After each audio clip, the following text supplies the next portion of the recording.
May screen recording and gallery widget po ba? So, I'm not sure sa gallery widget, no, kasi wala akong nakita. However, in screen recording, yes, meron siya.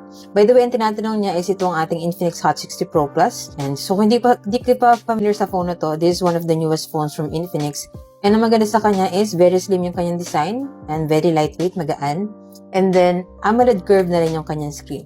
Anyway, back to the question tayo. Yes, meron siyang screen recording and kung di mo pa alam yan, turo ko sa'yo. So, punta lang tayo dito sa ating drop-down menu. Yan. So, kung wala dito yung screen recording icon sa'yo, ito kasi yung screen recording icon, pwede mo naman siya i-add, no? So, drop-down mo lang yan, and then, makikita mo yung add button dito, click mo yung add button, and then, from here, for example, wala pa dito yung screen recording, or screen recorder niya, hanapin mo lang dito, sa mga choices, and then, click add lang. Yan. Tapos, pwede mo ring i-move yung kanyang position. Depende kung saan mo siya gustong ilagay. And click done after. Yan. So, pag andito na yung screen recorder, madali mo na siya ma-access. Click mo lang yung screen recorder na to. And then, automatic na siyang magre-record. Ngayon, kung first time mo siya i-click or i-access, magka-prompt siya ng something sa'yo para mga permission. Just click OK para mag-start siya mag-record after.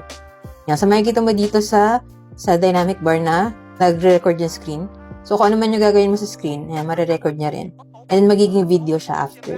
Kung gusto mo na siya i-end, click mo lang tong bar or drop down. Kung hindi active yung dynamic bar. And then dito, pwede mong i-click tong parang stop recording na icon. Or pag dito sa drop down, pwede mong i-end. So dito i-access natin. And then click itong icon na to stop it. Yan. So pag na-stop na siya, pwede mo na siya ma-access sa gallery. Yan. Ito na yung na-record natin kanina. So pwede mo na siya ma-play. Yan. So, kung gusto mo rin ng ganitong phone, kung interested ka rin, may iba-ibang colors na available. Itong sa akin is color black siya.